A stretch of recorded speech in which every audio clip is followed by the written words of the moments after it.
Hi friends, வணக்கம். இது கடல்புறா பாகம் 17. கிருஷ்ணபக்ஷத்து 4ஆம் நாள் காலை பொழுது தனது ஆயுள்ல 5 நாளிகைகளை ஓட்டிக்கொண்ட சமயத்துல அமீரின் இல்லத்தில் 3ஆம் கட்டின் அந்தரங்க அறையில தனது வெற்றி திட்டத்தை விவரிக்க முற்பட்ட அனபாயன் பேச்சை துவங்கும் முன்பாக எதிரே அமர்ந்திருந்தவர்களின் முகங்களை சில வினாடிகள் உற்று நோக்குறான். பொழுது விடிந்ததும் எதிரே இருந்த முகங்கள்ல கவலை மட்டும் விடியாதிருப்பதை கண்ட சோழர்குல இளவல் அவர்கள் கவலையின் வேகத்தை உணர்ந்தே இருந்தான். கடந்த 3 நாட்களாக பாலூரில் நடந்த நிகழ்ச்சிகள்ல சம்பந்தப்பட்ட அனைவரும் அந்த அறையில கூடியிருந்ததை கவனித்த அனபாயன் கலிங்கத்தின் எதிரிகளை ஒரே அறையில் ஒழிக்க பீமனுக்கு அதைவிட சிறந்த சந்தர்ப்பம் கிடைப்பது அரிது என்ற நினைப்பால தான் கடை இதழ்ல சிறிது புன்முறுவலையும் தவள விடுறான்.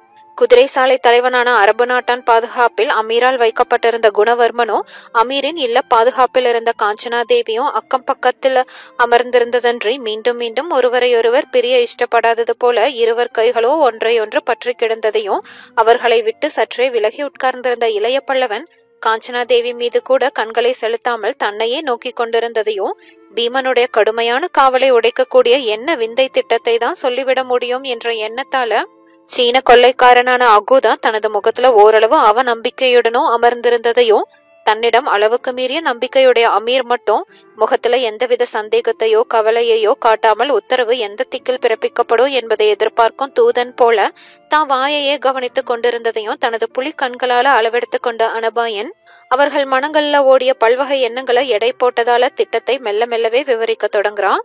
திட்டத்தை திடீரென்று சொல்லாமல் அதற்கு பூர்வ பீடிகையொன்றும் போட்டுக்கொண்டு பேச ஆரம்பித்து, பௌர்ணமி கழித்த 4ஆம் நாள் இது.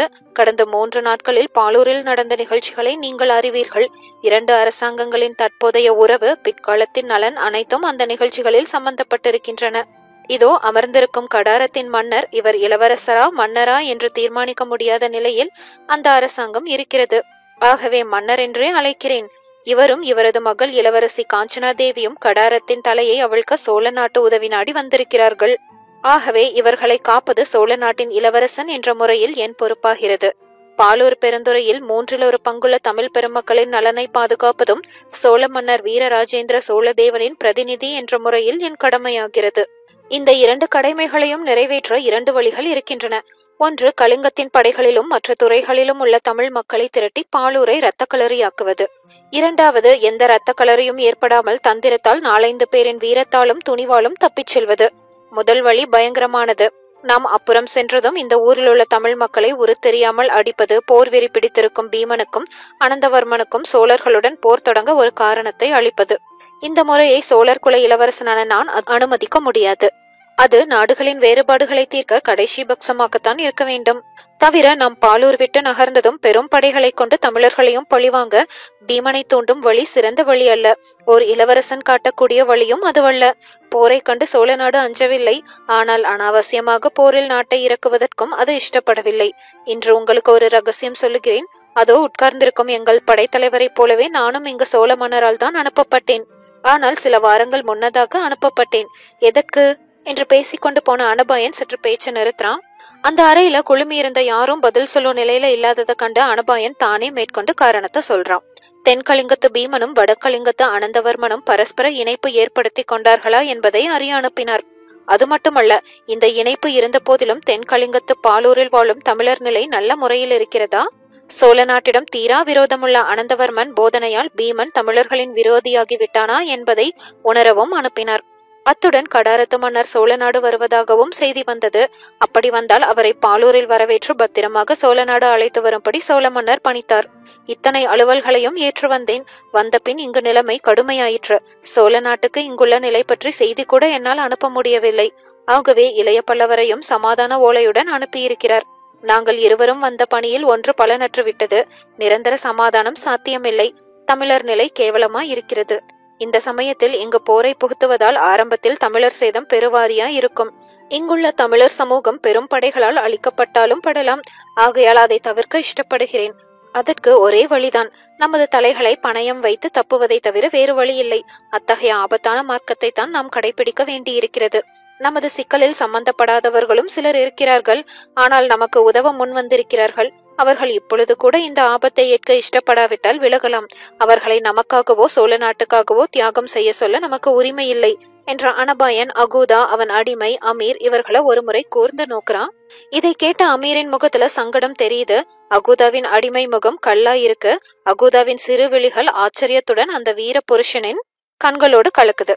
நாங்கள் பின்வாங்கினால் தங்கள் விடுதலை திட்டம் நிறைவேறுவது சாத்தியமா என்று மெல்ல சொற்களையும் உதிர்க்கிறான் அகூதா. நீங்கள் பின்வாங்கினால் நான் இன்றிரவு கடைபிடிக்கோ இருக்கும் திட்டம் நிறைவேறாது. வேறு திட்டத்தை தான் யோசிக்க வேண்டும். ஆனால் உங்களை பேராபத்தில் சிக்க வைக்க எனக்கு என்ன உரிமை இருக்கிறது என்று கேட்கிறான் அனபாயன். நாங்கள் மரக்கலங்களில் இருக்க போகிறோம். நீங்கள் வந்ததும் பாய் விரித்து ஓடப் போகிறோம். இதில் ஆபத்து என்ன இருக்கிறது என்று கேட்கிறான் அகூதா. நீங்கள் மரக்கலங்களில் இருக்கலாம். ஆனால் உங்கள் படகுகளில் 2 கரையருகே இருக்க வேண்டும். கரையிலும் காவல் இருப்பதாக நீங்கள் சொல்லுவதால் உங்கள் படகுகளில் இருக்கும் மாலுமிகள் எந்த நேரத்திலும் சிறை செய்யப்படலாம். அல்லது எங்களால் கடற்கரையில் கலவரம் ஏற்பட்டால் வெட்டப்பட்டாலும் படலாம். அப்படி வெட்டப்பட்டு ரகளை நிகழ்ந்தால் உடனே பாலூர் அரசாங்க ஆயுத படகுகள் உங்கள் மரக்கலங்களை வளைத்துக் கொள்ளும். தீப்பந்தங்களை எரிந்து உங்கள் மரக்கல பாய்களை கொளுத்த அவற்றுக்கு எத்தனை நேரம் பிடிக்கும் என்று கேட்கிறான் அனபாயன். இதை கேட்ட அந்த சீன கடலோடி அனாயசமாக சிரிக்கிறான். அனபாயரே, நீங்கள் சொல்லும் அபாயத்தை முன்பே நான் யோசித்தேன்.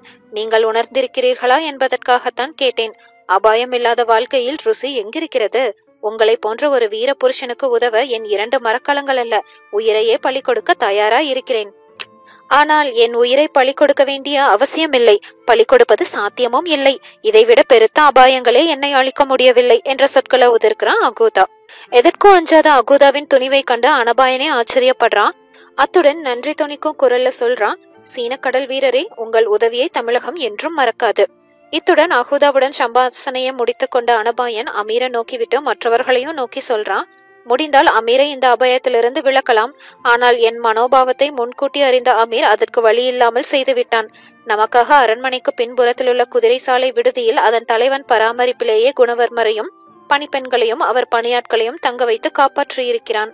இங்கு நாம் தங்கியிருப்பது பீமனுக்கு தெரிந்தாலும் அமீரின் தலை அவன் தோள்களில் பத்திரமாக உட்கார்ந்திருக்க முடியாது. தவிர அமீர் இல்லாமல் நாம் தப்பவும் முடியாது. நான் வகுத்திருக்கும் திட்டத்துக்கு அமீரும் அகூதாவும் 2 சக்கரங்கள். அச்சு சோழ நாட்டின் படைத்தலைவன். இவற்றில் ஏதாவது ஒன்று கலன்றாலும் முறிந்தாலும் ஆபத்துதான். இப்படி சொல்லிவிட்டு காஞ்சனா தேவியின் கருவிழிகளை சந்தித்த அனபாயன், தேவி, உங்களை விட்டுவிட்டதாக நினைக்க வேண்டாம். உங்கள் வீர கரங்களுக்கும் முக்கிய பணி இருக்கிறது என்று சொல்லி, இதோ நன்றாக கவனியுங்கள் என்று கூறி மற்றவர்கள் மீது ஒருமுறை தன் ஈட்டி விழிகளை உலாவ விட்டு எதிரே இருந்த வண்ணச்சுவர்ல கையில் இருந்த சுண்ணாம்பு கட்டியால வெள்ளை கோடுகள் சிலவற்றை இழுக்கவும் சில குறிகளை போடவும் முற்படுறான். அடிக்கடி நின்று முடிக்கப்பட்ட அந்த சித்திரத்தை சில வினாடிகள் உற்று நோக்கிவிட்டு சற்று எட்ட உட்கார்ந்திருந்த இளைய பல்லவனையும் உற்று நோக்குறான் அனபாயன். அதுவரை கவலை மூடி கிடந்த இளைய பல்லவன் வதனம் பனித்திரை கிழிந்த வானம் போல திடீரென ஒளி பெறுது. கண்கள்ல சரையலென பளிச்சிட்ட வீராவேசம் முகத்திலும் கன வேகத்துல பரவுது. துவண்ட உடல்ல சுரணை பலமாக ஓடியதற்கான அறிகுறிகளும் தென்படுது. நல்லது நல்லது என்று அவன் நாவும் உற்சாகத்துடன் சொற்களை கொட்டது. அனபாயன் வரைந்த கோடுகளிலிருந்து அவன் என்ன புரிந்து கொண்டான் என்பது காஞ்சனா தேவிக்கு புரியாததால அவள் சற்று கோபத்துடன் அனபாயனை பார்த்து, இளைய பல்லவருக்கும் தங்களுக்கும் உயிர் நினைப்பு 2ம் ஒன்றாயிருப்பதால் அவர் புரிந்து கொண்டார் திட்டத்தை. ஆனால் எங்களுக்கு புரியவில்லை அப்படிங்கிறா. அந்த பெண்ணின் ஆத்திரத்துக்கு காரணம் அனபாயனுக்கு தெல்லென விளங்குது. தாங்கள் காதல் கொள்பவனுடைய எண்ணம் உணர்ச்சி எல்லாம் தங்களுடன் ஒன்ற வேண்டுமே ஒழிய வேறொருவனிடம் ஒன்றுவதை விரும்பாத பெண் மனப்பான்மையே அவள் சீற்றத்துக்கு காரணம் என்பதால குறுநகை கொண்ட அந்த பிற்கால குலோத்துங்கன், கோபம் வேண்டாம். எங்கள் நீண்ட நாள் பழக்கத்தால் கருணாகரன் என் யோசனையை புரிந்து கொண்டான். இன்னும் சில காலம் உங்களுடன் பழகினால் அவன் என்னை புரிந்து கொள்ள இஷ்டமும் படமாட்டான் என்று பேசிவிட்டு, கவனியுங்கள் காஞ்சனா தேவி, அமீர் இதுவரையில் கொண்டு வந்துள்ள செய்திகளும் சரி, இன்று அகூதா கொண்டு வந்திருக்கும் செய்தியும் சரி, ஒரு விஷயத்தை ஊர்ஜிதப்படுத்துகின்றன. பீமன் கடல் வழியையும் தடை செய்து விட்டான் என்பதுதான் அது. கடலை நாம் அடையக்கூடிய வழிகள் 2. ஒன்று கோதாவரி மார்க்கம், 2வது கிழக்கு கோட்டை வாசலின் நிலவழி. பாலூரின் தெற்கு தோப்பிலுள்ள அமீரின் குடிசைக்கு அப்பாலுள்ள கோதாவரி துறையில் படகுகளை நிறுத்தி அவற்றில் ஏறி சங்கமத்தை தாண்டி மரக்கலங்களை அடைந்து விடலாம் என முதலில் யோசித்தேன். அது இப்பொழுது சாத்தியமல்ல. முதல் காரணம், இது சித்திரை மாதம் பௌர்ணமி போய் இன்று 4வது நாள். இந்த மாதத்துக்கு கோதாவரியுடன் கடலின் பேரலைகள் பனைமர உயரத்துக்கு மோதுகின்றன. அந்த இடத்தை அணுக வேண்டாம் என அரசாங்க படகுகளுக்கே உத்தரவு உண்டு. அப்படியே அந்த அபாயத்தை எதிர்த்து வெண்மதி கிளம்பும் முன் மரக்கலங்களை அடையலாம் என்றால் இடையே சுங்கச்சாவடி இருக்கிறது. சுங்கச்சாவடியில் நமது படகுகள் தேக்கப்பட்டு வெண்மதி கிளம்பிவிட்டால் அலைகள் உக்கிரம் மிக அதிகமாகிவிடும். அப்புறம் கோதாவரி கடல் சங்கம எல்லைக்குள் போவதை விட பீமன் கையால் வெட்டுண்டு போவது மிகவும் சௌகரியமானது. ஆகையால் அந்த வழி பயனில்லை. பயனுள்ள ஒரே வழி கீழ்கோட்டை வாசல் ஒன்றுதான். அந்த வழியைத்தான் அமீர் குறிப்பிட்டான். அந்த வழியைத்தான் நானும் தேர்ந்தெடுக்கிறேன். அமீரின் நீர்க்குடங்கள் அவற்றுக்கு பெரிதும் உதவுகின்றன. அந்த குடங்களும் நாமும் செல்ல வேண்டிய முறையை அகூதா ஏற்கனவே சுட்டிக்காட்டியிருக்கிறார். அவர் சுட்டிக்காட்டிய வீரர்கள் திட்டம்தான் சிறந்தது. நீர்க்குடங்களில் ஒளிந்து காஞ்சனா தேவி, அவர் பணிப்பெண்கள் இருவர், குணவர்மர் வரலாம். அமீர் வண்டி ஓட்டலாம். நானும் இளைய பல்லவனும் வண்டியின் பின்புறம் இருப்போம். இதெல்லாம் முன்னால் நாம் ஒப்புக்கொண்ட ஏற்பாடுகள். ஆனால் வண்டி கடலோரத்தை அடைவதில் சில கஷ்டங்கள் இருக்கின்றன. இதோ பாருங்கள் என்று கூறிவிட்டு தான் ஆள்காட்டி விரலால சுவரில் இருந்த ஒரு பெரும் புள்ளிய சுட்டி காட்டுறான். அதை தொடர்ந்து ஏற்பட்ட சம்பாசனைகள்ல இளைய பல்லவன் கலந்து கொள்ளல. திட்டம் வெகு தெளிவாக புரிந்திருக்கு அவனுக்கு. அனபாயன் அந்த புள்ளிய தொட்டு காட்டியதும் தலையை மட்டுமே அசைக்கிறான் சோழர் படைத்தலைவன். ஆனால் காஞ்சனா தேவி தான் அஞ்சன விழிகளை அந்த புள்ளியின் மீது நிலைக்க விட்டு, அந்த இடம் நாம் இப்பொழுது இருக்கும் அமீரின் வீடுதான் அப்படிங்கிறா. இல்லை, அமீரின் வீட்டு கொல்லைப்புறம் இது. வீட்டுக்கு இதோ 2 குறிகள் போட்டிருக்கிறேன் என்று திருத்தி சொன்ன அனபாயன், இன்றிரவு சரியாக 5வது நாளிகை துவங்கியதும் நீங்களும் உங்கள் தந்தையும் பணிப்பெண்களும் நீர்க்குடங்களில் பதுங்குவீர்கள். அமீரின் பெரு வண்டி 12 பெரும் குடங்களை ஏற்றிக்கொள்ள கூடியவை. 6 குடங்களில் நீர் இருக்காது, நீங்கள் இருப்பீர்கள். இன்று மாலைக்கு சற்று முன்பாகவே அகூதாவின் கப்பல்களுக்கு நீர் சேகரிக்கும் படலம் துவங்கும். 2 மரக்கலங்களிலிருந்தும் அகூதாவின் மாலுமிகளும் அடிமைகளும் நீர்க்குடங்களை ஊருக்குள் கொண்டு வந்து வண்டிகளில் கொண்டு போய் கொண்டிருப்பார்கள் அப்படிங்கிற அனபாயன். மிகவும் சரி. அப்பொழுதுதான் இந்த வண்டி வரும்போது சந்தேகம் இருக்காது. மற்ற வண்டிகளைப் போலவே இதையும் நினைப்பார்கள் என்று அகூதா இடைமறித்து சொல்றான். ஆம் சீன தலைவரே, அப்பொழுதுதான் சந்தேகம் ஏற்படாது. நாம் கூடிய வரையில் தைரியத்துடன் இந்த வீட்டின் கொல்லைப்புறத்தை விட்டு கிளம்பலாம். அமீர் வண்டியோட்டுவதால் யாருக்கும் சந்தேகமும் ஏற்பட காரணமில்லை. அப்படி சந்தேகம் ஏற்பட்டால் 3 இடங்களில் ஏற்படலாம் என்ற அனபாயன் அந்த இடங்களை தாம் விரலால சுட்டி காட்டி, முதல் இடம் கீழ்கோட்டை வாயில், 2வது இடம் அதை அடுத்த கடல் அலைகள் மோதும் கடற்கரைக்கு செல்லும் பாதை, 3வது இடம் கடலோரம். இந்த 3 இடத்தில் எந்த இடத்தில் தடை நேர்ந்தாலும் ஒரு பழி நிச்சயம் என்று விளக்குறான். இதை கேட்டதும் அந்த அறையில சில வினாடிகள் நிசப்தம் சூழுது. திட்டத்தின் வெற்றிக்கு பழி வேண்டுமா, பழி யாரை கொடுப்பது என்ற கேள்விகள் அங்கிருந்த முகங்கள்ல எழுந்து தாண்டவமாடுது. ஒரு முகத்தில் மட்டும் கேள்வி தாண்டவமாடல, பதில் மட்டும் தாண்டவமாடுது. வெகு அலட்சியமாக ஆசனத்திலிருந்து எழுந்து பதில உதிர்த்த இளைய பல்லவன் குரல் அந்த அறைய கணீர் என்று ஊடுருவது. பழி இதோ இருக்கிறது, அதுவும் முதல் பழி என்று தாம் மார்பல கையை வைத்து காட்டிய அவன் நுதல்ல வீரக்கலை சுடர்விடுது. இதழ்கள்ல வீர நகையொன்றும் தவழுது. அது மட்டும் இல்ல, பழி கொடுப்பதானால் கொடுக்கும் இடம் அதோ என்று தான் விரலையும் சுவரிலிருந்து கோடுகளை நோக்கி சுட்டி காட்டுறான் இளைய பல்லவன். அத்துடன் அனபாயனை நோக்கி, இதைவிட பெரும் பாக்கியம் எந்த வீரனுக்கும் கிடைப்பது அரிது. இந்த பழி எனும் பாக்கியத்தை எனக்களியுங்கள் இளவரசே என்று அபார துணிவும் தியாக வேட்கையும் நிரம்பிய சொற்களை உதிர்க்கிறான் சோழர்களின் படைத்தலைவன். நரபலியாக தன்னை ஏற்க வேண்டும் என்று கேட்டதும் அந்த அறையில் பயங்கர மௌனமே ஒரு வினாடி நிலவுது. அடுத்த வினாடி எழுந்த கேள்வியும் அங்கிருந்த ஆண் மக்களிடமிருந்து எழல. கூடாது கூடாது, யாரும் பலியாக கூடாது என்று காஞ்சனா தேவியின் கிள்ளை குரலே அந்த அறையில ஊடுருவி செல்லுது. பழி கொடுக்க வேண்டிய இடத்தை சுவரல விரலால சுட்டி காட்டி நின்ற அனபாயன் தான் ஈட்டி விழிகளை அந்த கொடாரத்து இளவரசியின் பங்கஜ முகத்தின் மீது மிகவும் பரிதாபத்தோட திருப்புறான். அவள் நிலை மீறி உணர்ச்சி பொங்க சொற்களை வெளியிட்டதன் காரணம் அவனுக்கு நன்றாக புரிந்தே இருக்கு.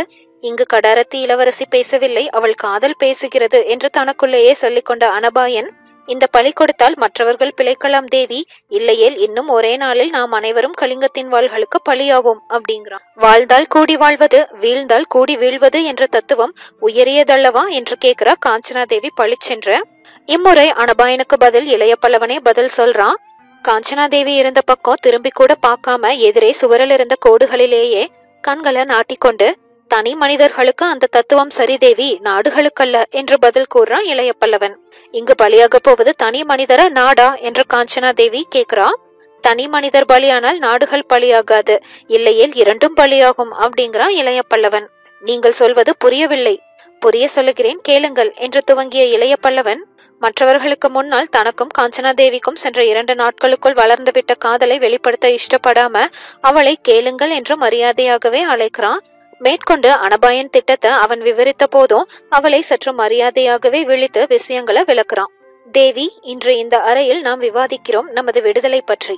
ஆனால் நமது விடுதலையில் பிணைந்திருப்பது நமது உயிர்கள் மட்டுமல்ல, கடாரம், சோழ நாடு இவற்றின் நலன்களும் கலந்திருக்கின்றன. நாம் அனைவரும் இந்த இடத்தில் பலியானால் நாடுகளின் நலன்களும் பலியாகும். உதாரணமாக உங்கள் தந்தையும் நீங்களும் பலியானால் கடாரத்தை ஜெயவர்மன் கையிலிருந்து மீட்பது யார்? குணவர்மன் வேண்டுகோளின்றி, ஏன் வற்புறுத்தலின்றி சோழநாடு கடாரத்தின் மீது மரக்கலங்களை ஏவுமா? அனபாயர் பலியானால் சோழநாடு கலிங்கத்துடன் மோதாதிருக்குமா? அது மோதுவது இருக்கட்டும், இங்குள்ள தமிழர் வாழாவிருப்பார்களா? அடுத்த வினாடி இரத்த களறி ஏற்படும். தேவி, நீங்கள் நினைப்பது போல கூடி வீழும் தத்துவம் நாம் இன்றுள்ள நிலைக்கு பயன்படாது. தவிர திட்டத்தில் அனபாயர் எதிர்பார்ப்பது போல் அப்படி பழி கொடுக்க வேண்டிய அவசியமும் இல்லை அப்படிங்கிறா இளைய பல்லவன்.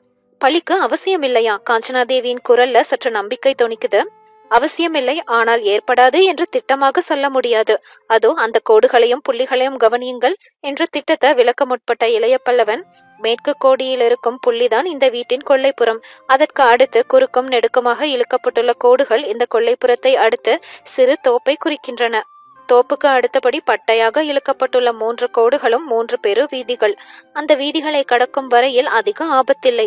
ஏனென்றால் முதல் சோதனை அந்த 3 வீதிகளை தாண்டி கடல் முகப்பில் இருக்கும் கிழக்கு கோட்டை வாசலில்தான் நடக்கும்.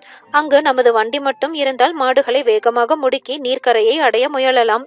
ஆனால் வண்டிகள் பல நீர்க்கரைக்கு செல்லும். அப்படி செல்லும் வண்டிகள் ஒன்றன் பின் ஒன்றாக நிறுத்தி பரிசோதிக்கப்படும். அந்த பரிசோதனையில் நீர்க்குடங்களை வீரர்கள் அதிகமாக தட்டி பார்க்காமல் விட்டுவிட்டால் தப்பிவிடலாம். பழிக்கு அவசியம் இருக்காது. அப்படி இல்லையேல் சோதனையில் சிறிது சந்தேகம் ஏற்பட்டாலும் வண்டியின் பின்புறம் உட்கார்ந்திருக்கும் நானோ அனபாயரோ கீழே குதித்து வீரர்களை மறித்து வண்டி வேகமாக நீர்க்கரைக்கு செல்ல அவகாசம் கொடுக்க வேண்டும். அப்படி அவகாசம் கொடுக்கும் போது வீரர்களை தடுத்து நிற்பவனுக்கு தப்ப அவகாசம் இருக்காது. போரிட்டு மடிய வேண்டியதுதான் என்று சொல்லிக் கொண்டு போன இளைய பல்லவனை இடைமறித்த காஞ்சனாதேவி, ஏன் மடிய வேண்டும்? இந்த ஊருக்கு வந்த புதிதில் அதே கோட்டை வாசலில் இருந்து நீங்கள் தப்பவில்லையா என்று கேட்கிறான். இளைய பல்லவன் இம்முறை அவளை திரும்பி பார்க்கிறான். அவன் கடை இதழ்கள்ல புன்முறுவல் ஒன்று தவழ்ந்து நிற்குது. அந்த நிலைமை வேறு, இன்று நிலைமை வேறு தேவி. அன்று நிகழ்ந்த சம்பவம் திடீரென்று நிகழ்ந்தது. இன்று இருப்பது போல் அத்தனை காவல் எச்சரிக்கையும் இல்லை. அன்று தப்புவதற்கும் அடைக்கலம் புகுவதற்கும் இடம் ஒன்று கிடைத்தது என்று அர்த்தபாவத்துடன் அந்த அஞ்சன வெளியாள பார்த்த இளைய பல்லவன் அனபாயனை நோக்கி கேட்கிறான். கிழக்கு கோட்டை வாசலில் வீரர்களை நான் சில நிமிடங்கள் தடுக்கலாம். அதற்குள் நீர்க்கரைக்கு வண்டி போய்விட முடியுமா? நீர்க்கரைக்கும் கோட்டை வாசலுக்கும் உள்ள பாதை நீண்டதாயிற்றே. என்னை வெட்டி போட்டு வீரர்கள் தொடர்ந்தால் என்ன செய்வீர்கள்? அனபாயன் கண்கள் இளைய பல்லவன் கண்களுடன் சில வினாடிகள் கலக்குது. அதையும் யோசித்தேன் கருணாகரா. நம்முடைய வண்டிகள் காளைகள் என்னதான் முடுக்கப்பட்டாலும் கோட்டை வாசலில் இருந்து நீர்க்கரையை அடைய நிமிடங்கள் பல ஆகும். உன்னை சுற்றி கொண்டே கலிங்கத்து வீரர்கள் வண்டி போகும் திசையையும் எண்ணத்தையும் புரிந்து கொண்டால் கண்டிப்பாக வண்டியை துரத்தி மடக்க பார்ப்பார்கள். ஆனால் மடக்க முடியாது என்று திட்டமாக தெரிவித்த அனபாயன் காஞ்சனா தேவியை நோக்கி, தேவி, இந்த இடத்தில்தான் உங்கள் சேவை தேவையா இருக்கும் அப்படிங்கிறான். என்ன சேவை அனபாயரே என்று கேட்கிறா காஞ்சனா தேவி. உங்கள் நாட்டில் பெருவில் மட்டும் உண்டு, எங்கள் நாட்டில் உண்டைவில் என்று சிறுவில் உண்டு அப்படிங்கிறா அனபாயன். சோழர் குல இளவல் எதற்காக இதை சொல்லுகிறான் என்பதை புரிந்து கொள்ளாத காஞ்சனாதேவி குழப்பத்துடன் கேட்கிறா. உண்டைவில்லா? ஆம் தேவி, உண்டைவில். உங்கள் பெருவில் நீர்க்குடத்தில் பிடிக்காது. ஆனால் தமிழகத்தில் சிறுவர்கள் சிறுவில்லில் களிமண் உருண்டைகளை வைத்து மரக்கனிகளை அடிப்பது உண்டு. சாதாரண வில் போன்றதுதான் அது. ஆனால் நான் நல்ல சருமத்தை சுருட்டி செய்யப்படுவதால் பெருவில்லின் வேகமுடையது. அந்த வில் மூலம் நன்றாக இழுத்து எய்யப்படும் அம்பு ஆகாயத்தில் நீண்ட தூரம் செல்லும். எதற்கு அது இப்பொழுது? ஒருவேளை நமது வண்டி தேக்கப்பட்டு கருணாகரன் கீழே குதித்து வீரர்களை தடுத்து நின்றால் அமீர் தமது வண்டியை கடும் வேகத்தில் துரத்துவான். அந்த வண்டி அப்படி பறந்து 50 அடி தூரம் சென்றதும் நீங்கள் நீர்க்குடத்தின் மறைவிலிருந்தே உண்டைவில் மூலம் எரியம்பு ஒன்றை ஆகாயத்தில் அனுப்ப வேண்டும். அதற்கான வசதிகள் உண்டைவில், நீண்ட துணி சுற்றி எண்ணெய் தோய்த்த அம்பு, இவை உங்களுடன் நீர்க்குடத்தில் வைக்கப்படும். உங்கள் குடத்துக்கு பக்கத்தில் வண்டியில் வெளிச்சத்துக்காக தீப்பந்தம் ஒன்றும் செருகப்பட்டிருக்கும். அம்பை மட்டும் வெளிநீட்டி பற்ற வைத்து குடத்திற்குள் கொண்டு போய் உண்டை வில்லில் நான் இழுத்து ஆகாயத்தில் பறக்க விடுங்கள். இதை எதற்காக சொல்லுகிறான் அனபாயன் என்று மற்றவர்களுக்கு புரியாவிட்டாலோ அமீருக்கு மட்டும் மிக தெளிவாக புரியுது. ஆகாயத்தை பார்த்திருங்கள் அடையாளத்திற்கு என்று அனபாயன் குதிரை சாலை தலைவனுக்கு கூறியதன் நோக்கம் அப்பொழுதுதான் புரியவே அமீர் பயமோ பக்தியோ ஆச்சரியமோ கலந்த பார்வையொன்று அனபாயன் மீது செலுத்துறான். ஆகாயத்தில் எரியம்பு போனதோ அரபு நாட்டான் முரட்டு புறவிகள் 20ஐயோ அவிழ்த்து குறுக்கே விரட்டி விடுவான். தாறுமாறாக பாய்ந்து செல்லும் அந்த புறவிகளை தாண்டி வண்டியை மடக்க 1000 கலிங்கத்து வீரர்களாலும் முடியாது. ஆஹாஹா, எப்பேற்பட்ட திட்டம்! எத்தனை கூறிய அறிவு இவருக்கு! படிப்படியாக ஒவ்வொரு தடையையும் சமாளிக்க ஏற்பாடு செய்திருக்கிறாரே என்று நினைத்து நினைத்து வியப்புல ஆழ்ந்த அமீரின் உள்ளத்தில் கவலையும் புகுந்து கொண்டது. அரபு புறவிகளின் வேகம், தாறுமாறான பாய்ச்சல், பழக்கப்படாததால் கடிக்கும் சுபாவம், இத்தனையும் மீறி கலிங்க வீரர் வர முடியாது. ஆனால் அதே போல் அந்த புறவிகள் நம் வண்டி மீதும் பாய்ந்தால் என்று எண்ணமிடுறான். அடுத்த வினாடி விளைவை பற்றி என்னவும் பயப்படுறான். விளைவு விபரீதமாகும். நீர்க்குடங்கள் உடையும், மாடுகள் மிரளும், வண்டியே புறவிகளால் கவிழ்க்கப்பட்டாலும் படலாம். அப்படி கவிழ்க்கப்பட்டால் யார் வண்டி சக்கரத்தில் அகப்படுவார்கள், யார் புறவிகளின் கால்களில் சிக்குவார்கள்? சொல்ல முடியாத பயங்கரம் என்று நினைத்த அமீர் திகிலின் சொரூபமாக விளங்குறான். அவன் திகிலின் காரணத்தை புரிந்து கொண்ட அனபாயன், நீ நினைக்கும் கஷ்டமும் இருக்கிறது அமீர். ஆனால் வண்டியை வேகமாக செலுத்த உனக்கு இருக்கும் சாமர்த்தியத்தில் தான் நான் அந்த அபாயத்திலிருந்து மீள நம்பிக்கை வைத்திருக்கிறேன் அப்படிங்கிறான். அமீரும் அனபாயனும் பரிமாறிக்கொண்ட சொற்களையும் எண்ணங்களையும் புரிந்து கொள்ள முடியாததால அந்த திட்டத்தை பற்றிய விவரங்களையும் மற்றவர்களுக்கு தெரிவிக்கிறான் அனபாயன். ஆகாயத்தில் எரியம்பு பறந்ததும் மூர்க்கத்தனமுள்ள 20 அரபி புறவிகள் தாறுமாறாக ஓடி கிழக்கு வாசல் வீரர்களை தேக்கும். அவற்றை தாண்டுவது பெரும் படைக்கும் சுலபத்தில் முடியாது. அந்த குழப்பத்தில் கிடைக்கும் இடைக்காலத்தை நாம் நீர்க்கரையை அடைய பயன்படுத்திக் கொள்வோம். நீர்க்கரையில் சீன தலைவரின் படகுகள் தயாரா இருக்கும். வண்டி நின்றதும் குடங்களில் உள்ளவர்கள் தரையில் குதித்து படகுகளுக்கு ஓட வேண்டும். தொடரும் வீரர்களை நானும் அமீரும் தடுத்து நிற்போம். தேவியும் குணவர்மரும் மற்றோரும் படகுகளில் ஏறியதும் நாங்களும் ஓடி ஏறிக்கொள்வோம். பிறகு படகுகள் புகார் செல்லும் மரக்கலத்தை நோக்கி விரையும். படகு அணுகியதும் அந்த மரக்கலம் பாய்விரித்தோட தயாரா இருக்கும். இதுதான் திட்டம். இடையே பல இடுக்கண்கள் நேரலாம். அவ்வப்பொழுது அவற்றை நமது யுக்தி கொண்டு முடிந்தவரை சமாளிக்க வேண்டும். மனித யுக்தி இவ்வளவுதான். மற்றபடி நாம் தப்புவதும் அல்லாததும் ஆண்டவனின் கரங்களில் இருக்கின்றன என்று சொல்லி தலையை குனிந்து கொண்ட அனபாயன் சில வினாடிகள் ஆண்டவனை நினைக்கிறான். அறையில மௌனம் நிரம்பி நிக்குது. இனி நாம் களையலாம். இன்றிரவு 5வது நாளிகை புறப்பட சித்தமா இருங்கள் என்று உத்தரவிட்ட அனபாயன் அனைவருக்கும் சிரம் தாழ்த்துறான். அன்று முழுவதும் குணவர்மன் ஒரு நிலையில இல்ல. எதற்காக சோழ நாடு வந்தோம், சாவதா இருந்தால் கடாரத்திலேயே செத்திருக்கலாமே என்று அன்று அடிக்கடி சொல்லி கொண்டிருக்காரு. காஞ்சனாதேவி துக்கத்தின் சிகரமாக விளங்குறா. அன்று பகல் உணவு கூட அருந்த மறுக்கிறா. பணிப்பெண்களை வெறுக்கிறா. அறைக்கு வெளியே இருக்க கட்டளையிடுறா. பஞ்சனையில் படுத்து புரண்டு கொண்டிருக்கா. இளைய பல்லவனுக்கு நேர இருந்த கதி அவளை ஓர் உழுக்கு உழுக்குது.